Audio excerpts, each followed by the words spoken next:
Good morning, I'm Angelo Castro III. I'm Angela, and we are the Castro. Welcome to another day of brunch. It's a Wednesday hump day. Wow, We have ginataang mais. Oh, request Sarap. ni, ano yan, ni Angel. I love it. Ilang araw na. Nung absent siya kasi, pinahinandayan dito. So, nagtampo Hindi po na. pwede. Hindi pwedeng wala daw sa kanya. Anyway, madami tayong pag-uusapan and as we all know, it's approaching yung actual procession ng traslasyon. Of course. Which is happening tomorrow, I think midnight, di ba? And then we always cover that kasi yung tracker natin of yung speed ng procession. Plus, sana walang aberya, di ba? But we're ready to cover that and we have all the medical personnel, yung mga Of course, ready Red sila Cross, doon. ready sila doon. Oh, ready sila doon. As of now, as we speak, ang mga devotees na nagpunta na doon, today is Haba ng around pila. 21,000 na. Yung sa Pahalik daw, Yes. maabot sabi mo kanina ng Ross Boulevard. Oo, yung mahaba. Pahalik. Inagahan na nila eh. Tapos merong segregation ng mga buntis, PWD, Yes, senior citizens sa mga pahalik. As the years are progressing, natututo tayo how to have a more organized traslasyon. But we'll talk about that more in a bit. We're serving you news in a countdown. All that before your second cup of coffee. This is Brunch. Let's start off our countdown with the ongoing pahalik. The pahalik of the Jesus Nazareno continues at the Quirino Grandstand in Manila. To give us more updates, we have Mobile Journal, Evan Tarinque. Evan? Yes, Evan? Diego, Angela, tuloy-tuloy pa rin nga yung pagdating ng mga devotees ng Jesus Nazareno dito sa Quirino Grandstand. No? Kanina nga nakita natin, yung pila umabot na sa may Rojas Boulevard, no? Yung mga nakausap naman nating mga deboto kanina, yung halo-halo. No? Gayo iba galing probinsya, yung iba naman within Metro Manila. Kanina may naabutan tayo, alas 5 pa lang ng umaga ay nakapila na siya dito para lang makahalik dito nga kay Jesus Nazareno. Yes, Diego, Angela. Yes, Evan, yesterday kausap namin, I think it was Marymon. No? Medyo maiksi pa yung pila. But to give us an idea, can you just move your camera a little bit para alam namin yung pwesto mo and to give us the idea ng gaano kahaba talaga tong linya na to. Okay, so Diego, ikot ko kayo dito, no? So, eto sa harapan ko, ito na yung mismong gate papunta doon sa may hagdan, paakyat doon sa may Poongin Jesus Nazareno. Evan, Pero ito may kita mo. is this sa gilid ng grandstand itong nakikita ko? Sa gilid ng Quirino Grandstand? Yes. Okay. Yes, tama ka dyan, Diego. Nasa gilid ito ng grandstand. Tapos may kita natin, itong dalawang lines, segregated ito. No? Meron nga 4 pila ng PWD at senior citizen, yung mga buntis. At meron naman sa kabila, yung mga ating regular folks, no? Kita natin, ayan, may kita natin medyo malapit ito. Ito malapit na to, no? Pero pag inikot mo dito sa may bandang to, aabot to doon sa may Rojas Boulevard, no? Actually, umikot na nga no? Nag-alaahas na, no? Nag-L na. Pagdating doon sa may Rojas Boulevard, nakita natin marami pa rin yung mga kababayan natin naghihintay na makahalik ngayong umaga, no? Kanina nga sa gate pa lang, actually sa entrance pa lang, papusok dito ay sinisegregate na nila yung mga PWDs, mga buntes, at mga senior citizen. Para pagdating dito sa parteng ito ay dire-diretso na yung kanilang pagpasok sa loob ng grandstand. Diego, Angela? Oo, Evan, so nakikita nga natin kung gaano kahaba itong pila na to para sa pahalik na this is actually the second day na kahapon yung unang araw. I was wondering kung ano to, Evan, 24 hours ba yung nangyayari na pila dito all day lang? Yes, Angela, tuloy-tuloy yung pahalik na nangyayari, no? Kanina nga madaling araw umabot sa 32,000 yung bilang ng mga taong pumunta dito sa Quirino Grandstand ito. At makikita natin hanggang doon yan. Sa dulo ay talagang ganun kahaba yung pila. Ito pa medyo manifest na itong pilang to dahil pagdating doon parang may 4-5 lanes pa ng mga tao bago makarating dito. Diego, Angela. Go ahead. Yeah, what about yung security natin dyan, Evan? May mga, untoward incidents na mga naitatala. Can you tell us more about it?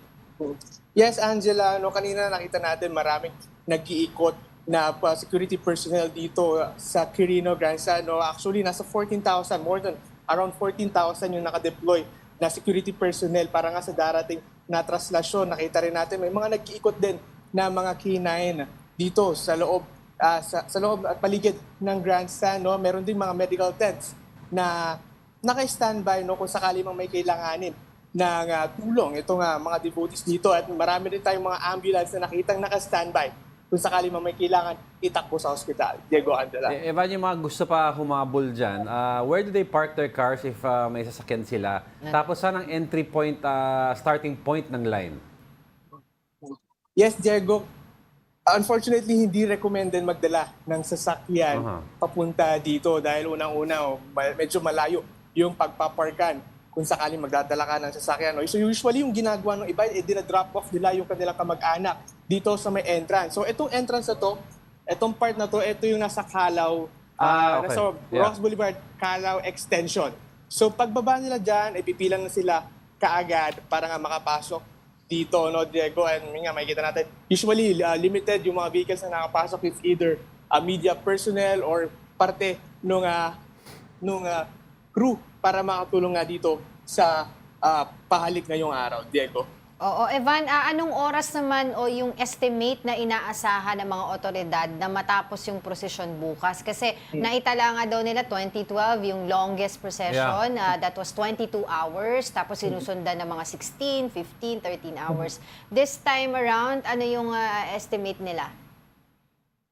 Yes, Angela, no, usually kasi nangyayari nga itong pagtraslasyon around 16 to 20 hours. So depende sa conditions na mangyayari. No? Kanina tinatanong natin, isang factor din kasi dito is kung anong oras ba aalis itong poon dito sa Quirino Grandstand. No? Wala tayong makuha exact details no? Kung ano talagang oras aalis itong poon. No? Kanina nagtatanong tayo, meron daw around 7 a.m. Kanina may narinig ako, 4 a.m. So, hindi pa klaro kung anong oras ba talaga aalis itong poon dito sa Quirino Grandstand papunta dito sa Quiapo Church bukas. Ayun. Diego. Yeah, lastly, before we go, officially ba, Evan, anong oras magsisimula ang prosesyon? Yes, Diego. Ayun nga, no, isa pa yun sa pinag-uusapan ngayon. Walang official time na sinabi kung anong oras magsisimula yung prosesyon. Pero ang inaasahan natin is around morning, no, madaling araw to morning. Ganon usually kasi yung timeline ng pag-alis ng Poong Nazareno dito sa Quirino Grandstand. No, at yun nga, no, at iikot na to doon sa traditional route na sinasabi nila at dadaan nga dito sa may San Sebastian Church kung saan nga nangyayari naman yung sinasabi ng pagdungaw. Diego Angela. All right, thank you for the updates. That was Mobile Journal Evan Tarinque reporting live from the Quirino Grandstand. Siyempre, paalala lang din ulit natin dun sa mga devotees dyan na bawal yung mga nakasombrero, There are bawal rules, magdala ng backpack, di ba kailangan kung magdadala ng bag, clear para bags. makita yung Tsaka yung loob. mineral, yung mga water bottles have to be clear also. Yes, Oo. bawal yung mga flask muna. Bawal yung mga flask. Tapos there will be Bawal signal alak. jamming there Yes. and no-fly zone also dyan sa area na yan. At tapos yung andas, di ba, na usual na kung saan sumasampa yung mga devotees, bawal po ngayon yun. Ano? So ang ginawa nila, ang tawag doon, Parang they ginawang- refixed it, ano? So They- tinanggalan they nila ng re-ano mga it, parang portion na kung They saan ka repurposed it pwedeng... into parang may parts daw yun ng metal para madulas. Oo. So, para hindi sila hindi mo makapitan. makasampa. Oo. Tapos may sunroof, tapos may ventilation para walang moist. Kasi nagmo-moist eh. Oh. Oo. Tapos kasi in the previous years, nagkakaroon ng aberya sa mga pagsampa ng mga tao. So this time parang sinasabi mo, the design makes it really difficult for a devotee to try to cling on for a long time. Totoo. Oo. Tapos siguro kung hindi naman kailangan, dalhin yung mga bata, wag na lang. Kasi, Oo, tsaka senior Di ba citizens. there were times sa yung mga natin, over the years na mga coverage natin, we've seen reports also, may mga nawawalang bata dahil sa sobrang sikip, nagkahiwalay sila ng magulang nila. This is why the church has made it a national feast for the first time in history. Yeah. Because if it's too dangerous for a kid or for a senior citizen to attend the actual traslasyon, you can celebrate the feast in your diocese, any of the parishes in Pwede your na, diocese. no? This is the first Pwede time, na. ano? First time in history that the traslasyon, the Jesus Nazareno, the feast, has become nationwide. Nationwide. Pero nakakita din ako ng ibang mga reports yesterday na yung mga foreigners na first time din nilang sasali sila sa mga traslasyon. Mga vlogger, mga content creator, sabi yeah. nila kasi how often do you get the chance, 'di ba, to be part of this? So sasama daw sila sa magiging traslasyon bukas. So abangan natin. Of course, we will have special coverage here sa atin. We'll have more details kung kailan magsisimula, but officially estimated after midnight. Abangan na natin yan. All right, let's continue with our countdown. Coming in at our top 9, the Food and Drug Administration is studying the expansion of the booklet-free rule for the 20% medicine discount. The FDA said they are planning to include persons with disabilities in addition to senior citizens. Senior citizens were previously required to present their booklets at pharmacies to obtain their discount on medicines. While PWDs are also required of the same, no administrative order has been issued yet to include them in the booklet-free rule. And that's going to be helpful para dun sa mga PWD natin as well as iba, nakausap natin dito yung leader ng mga senior citizen. Kasi most of them, pag pupunta sa mga grocery or, pharmacies, mga drugstore, hindi nila dala yung kanilang booklet. Yeah. So in essence, pag di nila dala yun, wala silang discount, di nila na-avail. Yeah. So kawawa naman din sila. So ngayon, yung rule na yun sa senior citizen discount, i-apply nila sa PWD. That's good news for them as well. Yeah. Diba? Yun yung importante. Kaya nang sinasabi ng ibang mga sa pharmacy and other businessmen, mahirapan daw sila mag-log ng mga inventory, ng mga nabenta na medicines sa Senior citizen. Sigaw na lang kayo ng sarili yung logbook. Saka yung mas lalo na pag maintenance kasi, hindi nila sinasabi na ginagawa, pero sa maintenance, ang kinakatakot nila maging issue, madoble yung binibili more than required ng isang senior citizen. That's the reason why when we spoke to NCDA, sinabi nila, that's why magdala ka ng reseta mo. Kunyari, maintenance mo sa high blood, bring your reseta kasi doon na mamarkahan kung ilan na nakuha mo. Actually, dati kasi hindi na ganun eh. Kasi maintenance, yung certain maintenance medicines hindi na kailangan kasi. Yung mga basic lang. So, ang ginagawa nila, sa booklet nila minamark kung ilan na nakuha. Sa pharmacy ngayon, kapag meron kang reseta, lalagay na nila yun. Kunya, nabili mo na yung buo for the whole week, sasabihin nila served already. May mark na yun ng served. Para hindi na ulitin yung kopya ng prescription. Alright, let's continue with our countdown. Moving on to our top 8, the Bases Conversion and Development Authority, or BCDA, has regained control of Camp John Hay in Baguio City. This is after a Supreme Court decision ordering the Camp John Hay Development Corporation to turn over management of the property. Meanwhile, executives from the business conglomerate of Manuel V. Pangilinan met with BCDA officials last December 19 to discuss potential investments. MVP expressed admiration for the site, emphasizing its potential for development. It's a good good ruling. While kasi na-maintain naman ng all throughout the years yung itsura ng John Hay, yung pinupuntahan ng tao doon, yung pine trees. Ang nagiging problema yung for example, yung Manor, Mile High Inn, nag-deteriorate ang quality ng itsura. Di ba? Parang hindi naalagaan. Tsaka yung mga ibang villas daw, like yung Forest Lodge in that area, hindi rin daw maintain. At may isang part sa may lawakan side nitong Camp John Hay, unlighted, sira-sira ang daan. So that's why with this new potential Supreme Court ruling, baka we can see a better Camp John Hay daw in the long term.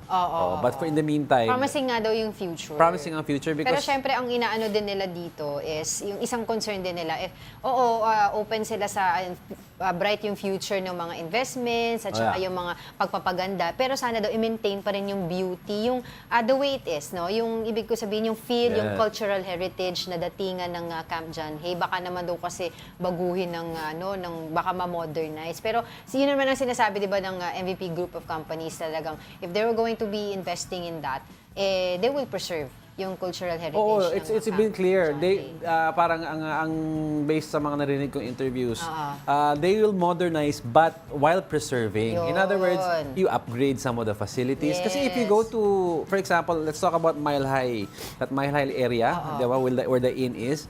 It used to be one of the Yung may mga diner doon, Oo, diba? iconic places to go to pag nasa Baguio ka. If you want to eat, may diner doon. If you want a reasonable priced place to stay, the Mile High Inn sa ilalim. But if you go there, deteriorated ang steps, sira-sira yung pavement, the And restaurants. that was years ago, Oo, and the restaurants already are gloomy, sira-sira, bitak-bitak yung wall, di ba? Parang sayang naman yung Camp John Hay because it has always been a... Well, Childhood natin yun when you talk eh. about Baguio, you're talking about Camp John Hay in general. Oo. So, yun. So, kailangan yung yung cultural identity nandoon pa din. Pero don't worry daw kasi yung iba nag-iisip pa paano yung mga yung mga empleyado doon. Don't Ay, worry oo. daw. Retain sila, walang mangyayari sa kanila. Only the general managers daw yung maapektuhan. Siguro change of leadership kasi yan di ba? Pero the employees there are still going to be staying there, intact sila doon, tuloy-tuloy lang ang operation, ang trabaho nila. Don't worry. And also yung mga may unit doon, yung may mga timeshare. Vilas. 'Di ba? Until 2047 pa yon. Nag-extend sila. Kaya. They will honor. Ito, BCDA will honor the contract. So don't worry. Oh, don't worry. Kaya ngayon, sige, punta-punta na ba? Na-excite naman tayo pupunta ng Baguio. Habang malamig sana, makapunta man lang kahit one day. Ilang degrees na ba ngayon sa Baguio? Ang Pag ganitong the last panahon, report, sobrang lamig dun I think yesterday was 14 sa Baguio. Sarap. 14, 13. Kasi in Metro Manila, it was 24 degrees this morning. Oo. Doon malamig talaga. Doon Pero malamig talaga. nung kasi over the holidays, talagang ang traffic doon Everybody kasi went Every year. there. Every year naman. So dapat punta ka doon ng medyo yung tapos na yung holiday. Wag naman yung pupunta ka kung kailan mainit. Hindi mo sayang na-experience. Sa Baguio naman, ang mainit sa kanila is 27, 28 degrees So, malamig. Pwedeng wala pa ring aircon. Malamig pa rin for us, pero for them, it's hot. Alright, coming up, the country's inflation accelerated for a third straight month in December. Ano po kaya ang dahilan? And several defense and security agencies were reportedly targeted by hackers. May na-compromise kaya? Meron ba? Meron ba? Alamin po natin yan. We are just getting started. More of our top 10 news when Brunch returns. Keep it here on One News.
still watching Brunch here on One News. Happy Wednesday po. Batiin ko lang po itong mga usual suspects natin, ang mga regular brunchies natin dito sa YouTube. We have Alex Fuentes, si Rodrigo Guanlao. Nanonood daw siya all the way from Lipa City. Parang bago yung name yan. Oo. Ay, hindi. Ako, Si Rodrigo. memorize ko siya. Familiar siya. Ronald Maxtay, sabi ni Ronald, masarap mag-night swimming sa Baguio ngayon. Oh my God. Oh my gosh, ang lamig nun. Mark Santiago, si Summer Cabrera, sabi niya, good morning mga Lodi, it's Noodles Day. O kahit anong sabaw, kayo ano ang sabaw niyo? Utak, Ito- sabaw.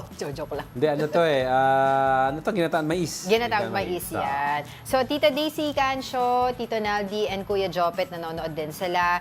Sabi niya, we pray for sunny and fine weather for the translation. Ay, totoo naman. No? Yeah. Sana maganda yung weather bukas. Kasi walang, walang umbrellas or jackets allowed except yung mga clear na kapote. Totoo. Si Oscar N, good morning din daw sa ating mga brunches. Dito naman tayo sa Facebook, we have Alex Fuentes, of course. Yeah. Hindi mawawala yan. Si Ralph Domingo.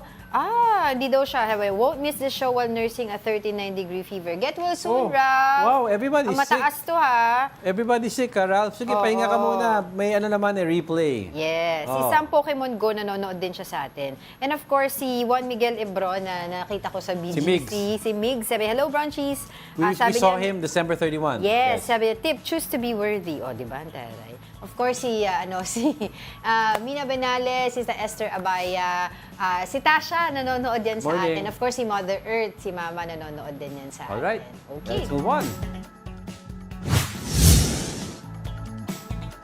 Going straight now to our top 7, United States President-elect Donald Trump is suggesting that Canada merge with the U.S. In his Truth Social platform, Trump said many people in Canada love being the 51st state. He added that if Canada merged with the U.S., there would be no tariffs and taxes would go way down. Canadian Prime Minister Justin Trudeau announced his resignation after losing support within his party and in the country. This also comes amid Trump's threats to impose steep tariffs on Canadian goods. I don't think that will work kasi it will take a referendum and a lot of work on Yes. Parliament for Canada. They have a pretty decent economy naman kasi sa Canada, and I don't think remember what happened sa EU, 'di ba? You had Yung Brexit, di ba? Ayun ba yun? we had Britain exiting because yung economy nila proved to be stronger than that most of the members of EU like Greece and Spain that was Yes. collapsing. So parang ang sabi ng Britain, bakit kami sasalo ng burden itong failing economy sa ibang EU? Sa amin malakas. That's why they had Brexit. Hence Brexit. Ito, papamerge mo, di ba, what happens if one economy or the other starts to fail? Sasalo yung isa. Sasalo yung isa. Pero sinasabi nga nila, sige, let's divide it sa pros and cons. Sige, pro sabihin natin, economic powerhouse kung mag-merge ang US at saka Canada. Pareho naman economic Pero, powerhouse.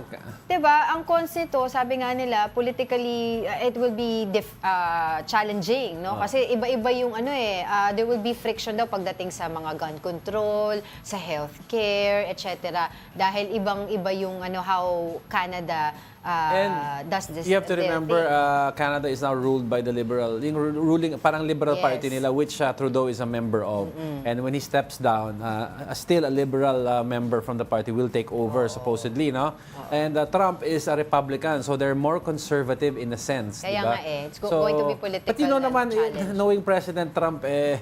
Sabi-sabi lang Sabi-sabi lang naman It's niya. going to really But we're seeing now, what you're seeing Gusto now. nga niya baguhin di ba Gulf of Mexico, sabi niya kanina, Gulf of America. Ayun daw, baguhin daw. Dami niya mga sinabi kanina umaga. Well, what you're seeing kasi now O sa kagabi sa Canada kanila. is a surge of people going back to conservatism and being conservative. It's because liberal leaders have proven recently na parang because of being liberal economy mo, which is too open already, most of the people who are from that country are losing their own income to foreigners. Di ba? Like a lot of Americans, sinasabi ni Trump, nawawala ng business because you have all of these other people that are open to it. Kaya, di ba, like for example, instead of having an American-owned business, you'll see 80% Asians owning business, which is fine. But also, you should have opportunity for everybody. Yun ang sinasabi ni Trump, hindi po ako yan, ha? Oo. Hindi po Pero ako yun yan. nga yung sinasabi rin dito sa Canada, yung pag-impose nga ng steeper tariff Tariffs, cuts. Sinasabi nga nila kasi sa Canada, ang kuha nila ng import sa US is almost 75%. Yes, Doon lahat So pagka tinaasan mo yon, talagang malaki yung burden para At saka hindi lang naman Canada na may mga tariffs Also sa Mexico and China. Yeah. Sa mga automobiles and other items. So any product that's going to be sold in the US, ang gusto ni Trump, pag imported product, mas mahal siya kaysa sa local product ng US. Para Buy America, di ba? Parang proudly Pinoy product, di ba? May mga seal tayo dyan. May ganon. May mga, di ba, yung mga tourist, tawag dyan? Expo. May stamp. May stamp. Locally made. Locally, proudly Pinoy nakalagay. Alright, let's continue with our countdown.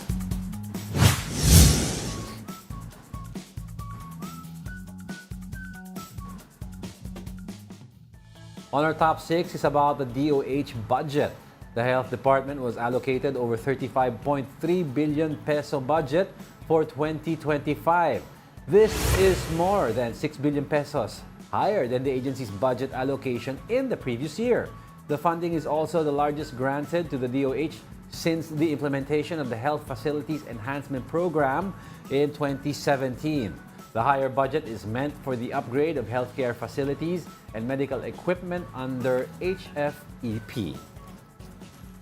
Alam mo kasi, ang problema, if you go within Metro Manila, okay, sige, humahabol ang mga hospitals and healthcare centers sa Metro Manila in terms of yung capability to address certain sicknesses or accidents. But ito, example pa lang sa Boracay. Boracay is a tourist destination, and yet if something happens to you, may mga certain treatments na hindi kaya ng local. Dahil wala silang gamit. Malayo yung ospital doon sa kung saan yung marami yung mga tourist. And it happens sa lahat ng areas ng ating bansa. That's why yung target nitong HFEP na to, yung priority nila is yung geographically isolated and disadvantaged areas. Ang problema lang kasi nafa-flag sila ng COA, ang DOH, because may mga areas sila like I was checking it kanina, we have in Zamboanga, Davao, and Sorsogon na flag to dahil may mga delays. Natetenga yung mga yung construction doon ng mga ospital and upgrade ng mga kagamitan ng mga medical facilities nila. So they have to up their game when it comes to monitoring yung progress ng mga areas na dapat talagang need. Yes, kasi isipin mo like yan yung mga Davao, Zamboanga, Sorsogon. These are yung mga far-flung areas din na kailangan talagang pagtuunan ng pansin pagdating sa issue ng medical. Kasi kunyari kahit PhilHealth, kung let's say may package na tayo for cancer, so yung mga talagang poorest of the poor can afford now, may konting tulong with regards to address cancer. Problema, wala naman masyadong cancer centers in far-flung areas. Yes. They have to travel all the way to Metro Manila. May tulong nga ang PhilHealth, pero paano naman yung lodging nila, yung transportation nila? Kaya if you will interview yung pila dyan sa PGH, makikita mo galing yan sa iba't ibang provinces kasi nga wala silang access sa proper medical facility sa kanilang lugar. That's why they all go here, yung bulk ng tao nandito. Nagsisiksikan sila. So yun, kasi finlag as I mentioned kanina, finlag sila ng COA ang DOH. Dahil nga there are several projects na hindi na i-implement, nagkakaroon ng mga delays. So they have to take a look on it kasi baka mamaya, 'di ba? Sayang din yung pera na binibigay na budget for them. Alright. Sige. Balikan lang natin yung kaninang pinag-uusapan natin tungkol sa Camp John Hay. The BCDA said that the MVP group has been selected as the interim manager of several facilities within Camp John Hay. Now, to provide more information about this, we are joined by Patrick Gregorio, the head of Landco Lifestyle Ventures. Good morning and thanks for joining us today. Nakamute po kayo, sir. We can't hear you. Good morning. There you go. Good morning, sir. It looks like you're in a cool Baguio right now, based sa backdrop. Definitely, we're here in Camp John Hay at the Manor Hotel. Weather last night was at 14 degrees, so fantastic. So, maraming salamat for this opportunity. Well, thank you, Sir Patrick, for joining us this morning. But let's start off with the discussion. With Landco now managing legacy hotels at Camp John Hay, what can we expect in terms of moving forward, in terms of development? Well, officially, we received the award to be the interim manager of the Manor and the Forest Lodge and the Convention Center Yes. for at least the next 2 years. And as interim managers, it is because we want to help the transition with the BCDA group. So, as promised by our chairman and VP, we have to help government, especially in tourism development. That is why we are here, because it's a tedious and a difficult process. Pero the past 2 days, it has been a very smooth transition with the cooperation of everyone, including, of course, Mayor Benji Magalong, the Mayor of Baguio, and the Chairman of BCDA, Larry Paredes, and CEO Jake Bingkang. So, maganda po ang transition, and tuloy-tuloy lang po ito. As a matter of fact, I came in late because nandito po ang chairman ng Media Quest, si Ricky Vargas, who we know is the head of transformation. And he just finished talking to the employees just to say thank you for supporting us during this interim period. Okay, it's good that you mentioned po yung employees, kasi yan po yung isa sa mga naging issue ngayon na raise na concern, paano daw po yung mga employees doon, will they be retained? Your thoughts on that po? Definitely po, people first. We all know the management philosophy of Mr. Pangilinan, people first, before business. And nandito lang po, smooth transition. We told the employees, please continue serving the guests. It's fully booked here in Baguio. I'm sure we all know Panabenga is coming up. So nandito po sila. We're helping them go through the transition, and we assure them that we're behind them during this interim phase. So wala po silang dapat ikabahala, wala po silang dapat ikatakot. Ang kanilang trabaho ay nandito pa rin. Bakit? Dahil sila naman po ang eksperto dito sa tourism sa Baguio. So, we need all the help we can get. Okay, that's good to hear. Isingit ko lang, of course, yung kamusta din daw po yung concern naman doon sa mga unit owners na through timeshare. How are we going to honor their contracts po with the new management? Well, let me just make this very clear po sa lahat ng nanonood. Ang Landco MVP Group ay in charge po ng management, interim management ng mga properties dito. Yeah. All contracts and legal queries ay ang BCDA po ang bahalang makipag-contact at mag-discuss nito sa mga investors dito po sa Baguio. Yes, Sir Patrick, of course, ang tanong ng marami, and those who are big fans of course, of Camp John Hay, the Manor, and the like, are asking, during this transition period, during this interim period, may mga certain issues, like for example, certain parts of the property daw medyo nadidegrade na daw. Can they expect daw na during your management, may improve na daw ito kahit interim pa lang? Yes, definitely. Yan po ang isa sa ifo-focus natin, yung improvement ng environment, yung improvement ng facilities dito. Lalo na kung mabibigyan tayo ng talagang buong suporta ni Mayor, na kakaalis lang nga po ni Mayor Magalong. We had a 1-hour breakfast meeting. And talagang, naman po, tulong-tulong eh. You know, we are developing or we are transforming a beautiful city. Yes. Kailangan, hindi kaya ng isang grupo lang to. Hindi naman po kaya ng MVP Group. Totoo. Tayo po ay nakikipagtulungan sa BCDA, tayo po ay nakikipagtulungan sa Baguio City, LGU, at sa John Hay Management Corporation. Ang in charge po kasi ng Camp John Hay in terms of planning, managing, and operations ay ang John Hay Management Corporation under the BCDA. Okay. So yan po ang kaming lahat ang task force dito. Okay. So one of another key issues po that was raised also is yung preserving daw po the cultural identity of Camp John Hay. Can you tell us more about it po to make sure po na yung mga pangamba po ng iba, nasabi nila baka daw po tuluyan ng baguhin yung itsura ng Camp John Hay? Well, ang pinaka-importante kasi sa tourism development is yung heritage, culture, and the arts. You know, Baguio is a city of arts, right, and culture. Creative city po yan eh.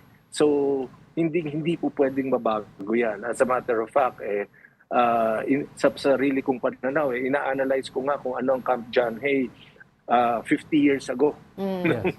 Nung ako nagpupunta rito. So sabi ko nga, dapat mabalik yun because that is the excitement.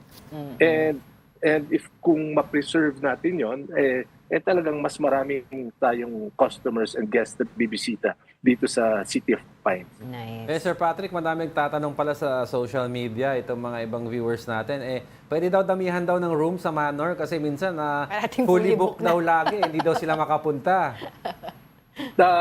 Totoo po yun. Talagang fully booked lahat ng hotels dito sa Baguio. And I experienced it myself kasi nandito ako since before New Year.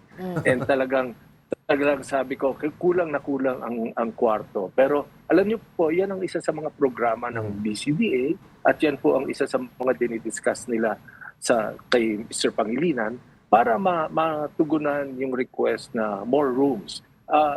Let me take this opportunity po, no?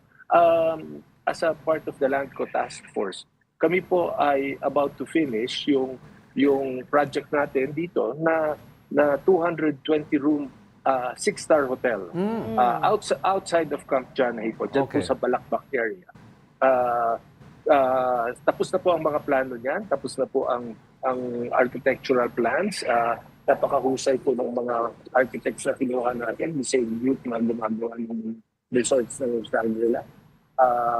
Yan po ay project na matagal nang inutos ni Chairman Pangilinan and hopefully in the next 3 to 4 years, yan po ay additional tourism investment dito sa City of Pines that will provide more jobs. So talagang very exciting po. Iba po ang emotional attachment ni MVP pagdating sa Baguio. And I think that is really what is exciting because it is our sincere gesture to help develop tourism in the Philippines. I'd like to have I'd like to have an additional question lang, Sir Patrick. Is Landco also part of yung possible redevelopment of Mile High? There are other locators. Ang maganda po sa ginawa ng BCDA is that sa laki po ng Camp John Hay of around 257 hectares ang dating dinevelop and the total of 600 plus hectares. Ganun po kalaki ang Camp John Hay. So, the more locators, the more investors ang pumasok dito, mas beneficial po para sa Camp John Hay. So ako po, sure ako dyan na madidevelop na po yan. Kausap ko po si CEO Jake Bincang the other day and he said, nandyan na, locators are welcome to invest in Camp John Hay. Right. Nako, exciting times ahead indeed. Maraming salamat po sa inyong oras. That was Patrick Gregorio, ang head of Landco Lifestyle Ventures. Good morning and thank you so much. Thank you very much. Wow, nakakaingit yung yung background niya. Ang sarap yesterday daw, sabi ni Patrick, it was 14 degrees Celsius last night. Wow, sarap sana all. Minsan dun tayo broadcast. Brunch? Brunch pwede rin. Oo, pwede rin. Diba? Okay, sige, let's continue with our countdown. Coming in at our top 5 is the SSS contribution hike. Malacanang said it will not meddle with the Social Security System's contribution rate hike amid calls to defer it. Executive Secretary Lucas Bersamin stressed that the hike is well studied and based on actuarial considerations. SSS will raise the contribution rate from 14% to 15%. You always meddle in their management of their affairs where they are very specialized. It will not work. It will not work. It may even be negative ang impact. So pabayaan na natin muna. Palagay ko, maaring yung call na yan is maybe good for next year if it ever will be reviewed. But right now, matagal na nila pinag-aralan yan. In-announce nila long before that call was made. And in fact, these benefits are being expanded now. So why don't we just let that process continue and produce results? So tuloy ang kanilang taas ngayong taon na to kasi 'di ba according yan dun sa rules nila ng 2019, 2020, 2023 and this year yung last tranche ng increase nila ay ipatutupad na nga ngayon. So, there's no turning back. Pero kasi syempre, yung mga, like na pinag-uusapan natin over the past few days, diba, yung mga concern, of course, ng ating mga kababayan is yung taas talaga ng contribution na to. Na instead na ma-focus nila yung sweldo nila doon sa other expenses, which is napakataas ngayon, mauubos ng ano. Oo, pero hindi ko alam yung computation regards to employee share kung tumataas eh. Ang ano, 'di ba kasi may employer.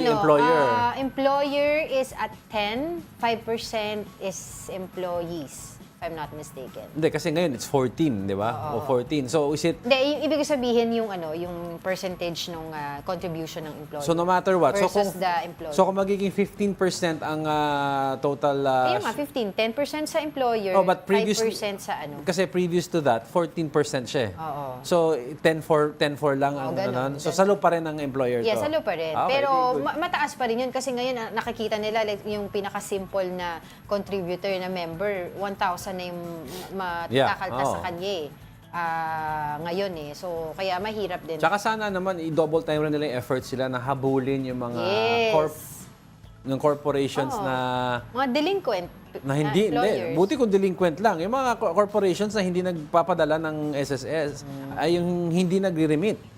Di ba ang daming recently nahuhuli ng SSS? Pero sabi na, there are more out there. Sabi niya, ang laking chunk ng income na nawawala dahil sa mga... nagbabawas sila sa empleyado nila pero they don't remit. Plus, kaya marami, billions yung pinag-uusapan. And by the time daw hinahabol ang SSS, most of these companies, nagsara na. Nagsara, oo. Nag-declare ng What happens, bankruptcy. di ba, pagka nagsara ng ganun? Hindi, if they declared bankruptcy properly sa court, wala ka nang habol doon. So yung employer, let's say for example, 10 years siya or 5 years, sabi mo na 5 years siya doon sa employer niya na nagpapabawas ng SSS and etc. Tapos only to find out na hindi naman pala nire-remit tapos nag-declare ng bankruptcy. Hindi, Wala na yun? The bankruptcy coverage only covers Hindi na mababalik sa empleyado the year yun? itself. Yung mangyayari previously, the board of directors after dissolving the company, kasi when you dissolve the company, may natitirang yung mga nababalik sa'yo, like property na pwede mong ibenta. Kailangan balikan yung employer mo to give, to return what yung property na was ma-dissolve deducted. mo at marirecover ng employer,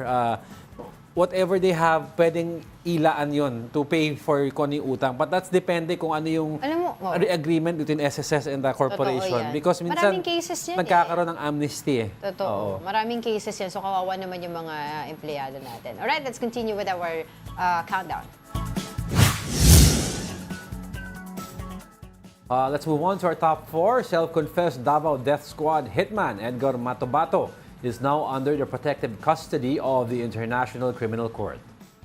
That's according to former Senator Laila De Lima. De Lima said Matobato had to leave the country to make it easier for the ICC to access him for the investigation. Reports stated that Matobato and his family were able to leave the Philippines using fake identities. De Lima noted, though, that she is not aware if Matobato has received limited immunity from ICC prosecution. The former senator was the first to present Matobato as a witness against former President Rodrigo Duterte in 2016. The confessions of a hitman, ang tawag nila dyan. Oo. Kasi nagulantangan lahat doon sa article nga din sa New York Post regarding Matobato. Pero hindi naman kasi lahat nakaka-access ng New York Post. Pero nakalagay nga doon yung mga ibang details, 'di ba? Paano yung operation supposedly, according to Matobato, ng Davao Death Squad. Pati daw yung pag-alis niya dito nasundan siya ng reporter. Yes. So, sa NAIA daw lumabas. Sa NAIA. Tsaka alam ko initially kasi yung mga statements ni Matobato when Senator Laila De Lima at the time came out with it, it was laughed at as preposterous, exaggerated. But after the recent hearing sa Quadcom, parang ang daming nagko-corroborate sa sinasabi ni Matobato. Like for example, yung kay Reyna Garma, di ba, yung mga knowledge ng mga ibang testigo na nakikita nila, nagkakatugma, nagkakabangga-bangga. So now, siguro, it's ICC's way of securing him na talaga in his statement. And mukhang we are going into the next stages of the supposed case against former President Rodrigo Duterte. Sila Cañas ba nandoon din sa custody ng ICC? Di ba nawawala sila Cañas? Hindi ko rin alam I'm not sure. O hindi, si Garma pala ang nasa States. Si Garma yung nasa States. May kaso kasi siya Yes, pero yung sa ICC na usapin, under protective custody din ba I siya? don't know. Like, We have to check that. I don't remember. sinasabi daw kasi ni Matobato na parang hindi naman daw siya humihingi ng kapatawaran in terms of maabsuelto siya sa mga kasalanan bumabawi niya. lang siya. Gusto nga daw niya parusahan siya give punishment. Pero as well as yung yung pinaka-head nitong Davao Death Squad. Sipin mo meron pang details dun sa napasintabi sa kumakain na 'di ba, chinap nila yung body, na tinikman nila. Ay nako, sorry Pero kasama yun doon sa yung head daw na tinanggal, sinuksok sa katawan para hindi daw ma-identify. Pero ayun na nga kasi last year pinag-uusapan natin dito yung yung development 'di ba ng ICC, sinasabi ni through Senator Trillanes and of course si Attorney Cristina Ponti baka nga daw this year na yung mailabas yung Actually, yung the warrants of arrest, warrant. anytime yung inaantay natin. Yung inaantay ng tao, 'di ba? Kasi dito Inaantay lang natin. So, if it's through Interpol ang gagawin, di ba? All right, let's continue with our countdown.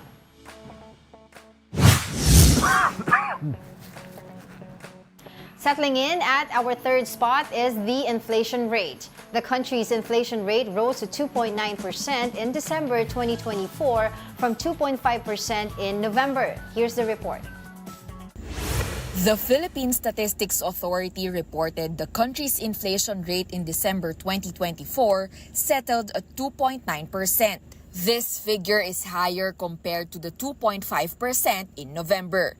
The increase was mainly driven by rising housing, utilities, and fuel prices. Transport fares, particularly for sea travel, also accelerated inflation.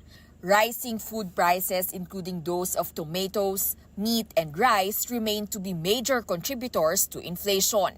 According to the PSA, these are still the lingering effects of the 6 consecutive typhoons last year. Siyempre may epekto ito. Nakikita naman natin ito, hindi ito unique ngayong month ng December, but every time there's a typhoon, ang una talagang tumataas ang presyo ay yung mga gulay. In an interview with The Big Story, economist Michael Ricafort noted the inflation spike in December was expected given the supply and demand during the holiday season. It's widely expected because during the Christmas and New Year holidays and run-up for both of which expect seasonal increase in demand and of course in prices, but only to go down upon crossing the new year. The other factors, of course, there's still the tail end effects of the storm damage, the typhoon and the flood damage in recent months, including the shear line. So we have seen that in the uptick in the prices of vegetables. But primarily, it's the holiday season that drove the prices up. Yan. So sa holiday season, kasi tumaas yung supplies na lumalabas yung demand Pero tapos if you look at, galing pa sa bagyo. Yung bagyo. But if you look at the inflation basket nga, those are the concerning elements na titignan mo because it's housing, it's transportation and food. Diba? Kasi the inflation basket, food and housing, these are the key main components for survival for a family. Housing, food, and transportation. Pag matataas ang presyo nito, yung spending power for other items and other luxuries, nawawala. So yung economy can stall. Totoo yan. Pero nga, ito kahapon, so para lang malaman din natin yung gaano kataas yung bilihin. Yesterday, pinag-uusapan natin yung tomato. Sa tomato. 1 kilo niya, 400 pesos. Ilang piraso lang yun. On average size, it would be 25 to 30 pieces. Diba? 25 pieces? Oo. Pesos pala, sorry. 25 to 30 pesos ang isang piraso If ng kamatis. a good quality tomato would weigh about 125 to 200 grams. Pag malalaki But if your native tomatoes would be about 80 grams per piece to 100 grams per piece. So, mahal talaga. Ito ang yung siling haba, yung mga ginagamit natin for dynamite and sinigang, 600 pesos per kilo. Di ba there was a time, remember? Tapos 10 pesos siya ang isang piraso. A few years back, sabi nila, hindi na daw uso yung mga drug lord. Sili lord na daw. Ang binibenta nila kasi mga sili. Kasi mamahal di ba? Mamahal ang sili. Tapos red bell pepper, tsaka yung green bell pepper, pumapatak siya ng 45 pesos per piece. So, parang 1,000 pesos siya per kilo. Ay, Ganun nako. kalaki. Natapag-usapan na high blood ako. Don't go away, Hindi, we're not... kawawa naman kasi yung mga kababayan natin, pag namalengke sila, di ba, magkano na lang yung, dati pag 500 pesos mo, marami ka na mabibili. Ngayon yung 500 mo, paano? Wait lang. Mas mataas pa sa Mag-ano muna Mas tayo. mataas pa sa manok. Mag-gap muna tayo. Sige, go. Mamaya ka na mag-rant. Don't go away, we're not done yet. May dalawa pa tayo. Stay with us.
Welcome back. You're still watching Brunch here on One News. Good morning to our viewers, both on Facebook and YouTube. But since medyo gipit tayo sa oras, let's move on to our countdown.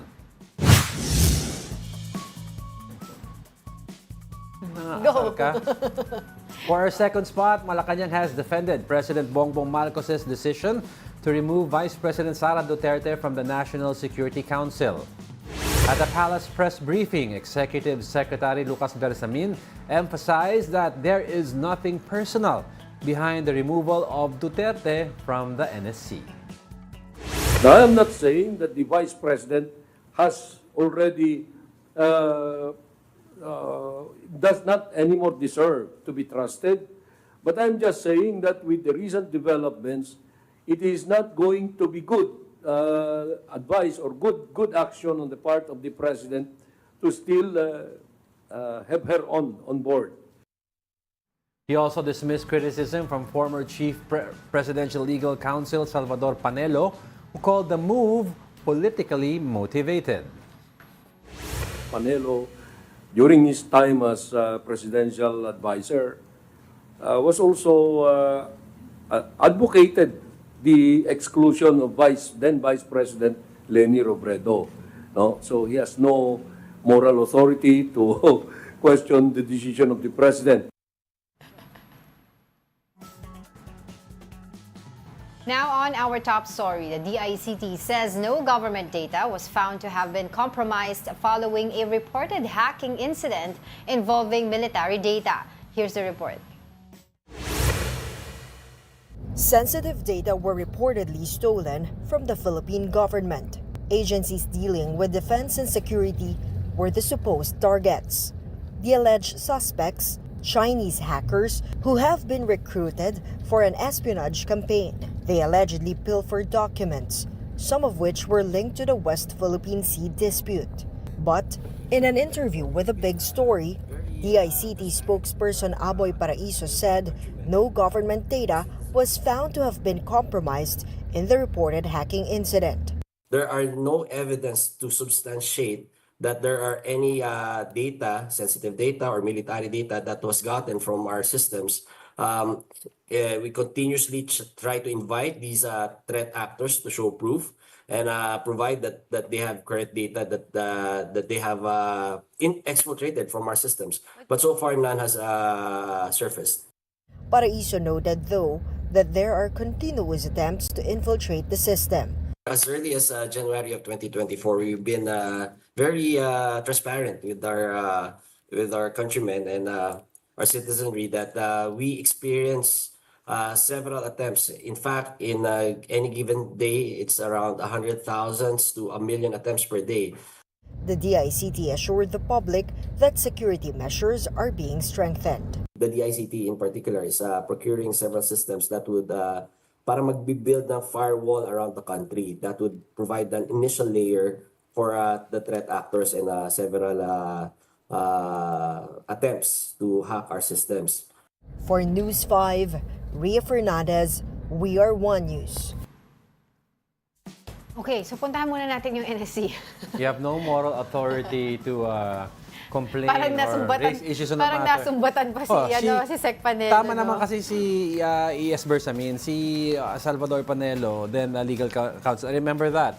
He was diba? speaking in several interviews, but not in an official capacity noon, saying that he wishes former Vice President ilang beses na kasi Lenny Robredo nag-aside to si be Lenny. excluded. Oo. It's because daw nagkakaiba sila ng pananaw and how the government is run. So syempre, it's just prudent na wag muna isama sa mga meeting. Di ba ilang beses yun nung inappoint siya saglit sa housing.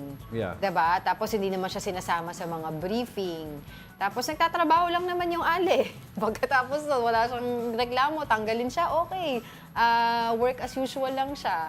Tapos tinanggal na siya eventually. Ganun din naman. So, kasi di ba lagi naman natin pinag-uusapan dito yan ilang beses na wala tayong magagawa, prerogative ng ano yan ng presidente yan. It's an EO, executive order. Unless it's yung batas talaga na hindi pwedeng galawin ng presidente alone. Pero kasi sinasabi natin ni Attorney Harry Roque, nag-post ata siya, sinasabi niya na parang ito daw yung ginawa before nung ama niya.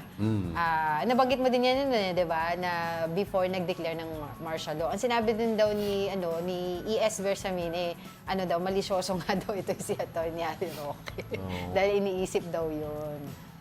Wala kang moral ascendancy. Sorry na ako eh. Matching ka ba? Matching ako eh. Pero yun, Lalabanan ko yung atching tuloy lang yung work pero with with regards to yung, before we go, with regards to hacking. yung hacking, lininaw din ni ASEC na hindi daw, there's no evidence yet that it is state-sponsored. They just definitely know it's the Chinese hackers because of yung modus nila or their signature, the way they do things. It's consistent with that of the other jobs that they've done. Every day naman may attempts, diba, to hack all of these Just that wala lang websites. proof talaga na it's state-sponsored. So, sabi nga daw niya, sige, ilabas nyo, pakita nyo kung ano yung nanakaw nyo. Pero ngayon naman daw, wala naman daw mailabas sa kanila. Kasi this is an article from Bloomberg, if I'm not mistaken. Malacanang naman saying kasi, na and minahack nga daw. Malacanang, the ICT and several of the critical agencies, naka-intranet yan eh. Hindi siya naka-connect outside. May sariling connectivity sa loob, which is not connected to outside So therefore, it's not really that prone to hacking. May mga firewall that protect it. But let's see, kasi sometimes these hackers, they will steal the data and hold it ransom right away. Ito so far, wala pang ipinapakita. Walang ganun eh. Even sa, yung dark market, black market, diba? Dark web. Walang ganun. Wala.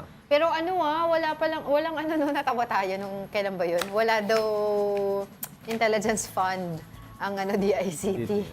Ibang mga department dito may intelligence fund. Pero yung fund pala.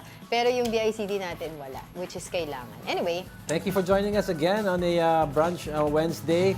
And that wraps up today's episode of Brunch. Join us again tomorrow. I'm Angela Lagunsad Castro and he is Angelo Castro III. We are One News. All sides, all the time. Perfect.